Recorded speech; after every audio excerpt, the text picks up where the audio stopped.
chances are it probably have used Maya. In fact, I can make a safe bet and say that it definitely does use Maya. So my focus was I wanted to explore hard surface modeling, which means that I'm only going to be creating surfaces which are hard. That excludes, cloth and other squishy things. So these are just examples of professional models, none of which I can make at the time, but once I practice, of course. For my infographic, I wanted to sort of capture the Maya workflow. And at first I found it really intimidating because Maya was a sort of program that had so many tools. In fact, here, let me skip over it a little bit. It had so many tools. You can see, like, up at the top, there's even some, there's even some on the side here, and there's little tabs over there for all sorts of things. So it was really intimidating at first to sort of, figure out.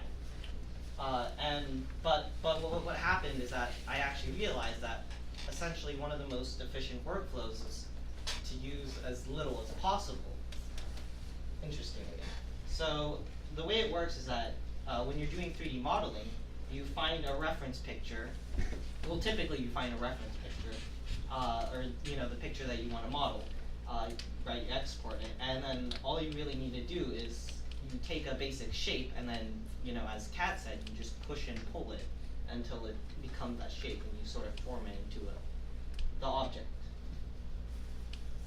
Now, this is an example of that. I followed a few tutorials.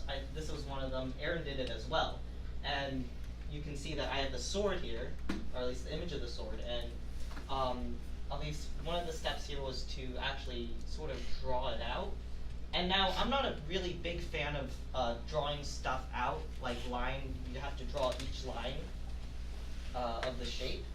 So, and then the other part was to take a cube and just keep shaping it. And that's what I feel more comfortable with. And it feels a lot faster and a little more natural to me. So there's the fighting sword. So, and then I said, well, for my explorations, I want to create a spaceship because why not? So you can kind of see here how it takes shape. This picture just kind of shows how you take these sort of dots here, and then you can move them around individually or in groups, and you can create shapes that way. And it's actually fairly simple, despite it looking a little intimidating for all this stuff. And this is what the spaceship looks like. And I wasn't exactly too happy with it. I mean, I thought the concept was cool because it was based off a stingray, and there's just a giant gun at the back because when threatened, stingrays, well, they don't really do anything. If you run at them, you're just gonna get impaled. So don't do that. And then this shows the process of sort of making an object. And then for this one, it wasn't particularly interesting. There wasn't much to show. And then I attempted to make a second one, and that one's not finished, but I can show you part of it. And this is kind of the process. I took a time lapse, but the time lapse looks absolutely terrible because I'm essentially shifting my perspectives a ton. So it just looks like me spinning an object around really fast. And then, so I'm trying to sort of create a sort of sphere shape here. So right here you can see me pull objects out, from the cube, and you can sort of see how I pull it, in certain ways to make it shape. And it's relatively quick. So right here I'm sort of using a sphere to use as a reference shape, so I don't screw it up and make a rectangle or something. And then this is some more. And then this sort of, and interestingly enough, during this process, I wasn't expecting myself to do a whole ton of problem solving. I was expecting it to be very, straightforward. But in some cases, I had difficulty, sort of extruding stuff and sort of putting it together. But it's an interesting, part of skill. And then this is another sort of botched attempt at trying to fill this hole. There's some weird. I think I messed up during the process, so that was definitely a challenge. Definitely getting everything to fit cohesively. So then I finally found the solution, and again, it was simple. And I think the interesting part about Maya is that the modeling part is definitely one of the more simpler aspects of it, which is why I can see how professionals really love using this program.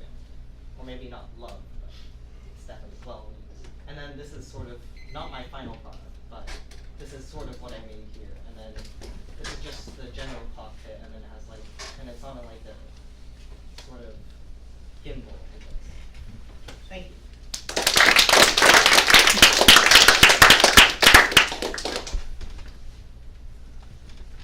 How many times did Maya crash? Actually, I was using my home computer, and that computer is nice, so it did not crash for one single day. I think it crashes because it can't handle it. I don't actually know, but that's what Windows. Gara? Yeah, sorry. I really like the amount of detail you put into that cockpit. I love how you designed it to be in sort of a gyroscopic thing. So I'm guessing when the craft shifts, the pilot stays in the same position. That's I feel really like cool. that spinny thing Anakin did, but not for love. Yeah. The B-wing or something from Star Wars. But yeah. B-wing from the fight over Endor. Do you remember those days of Jedi? Okay, guys. Okay, guys. They weren't only used in the fight of Endor, they were used throughout the whole campaign. Thank you, Jamil. Thank you.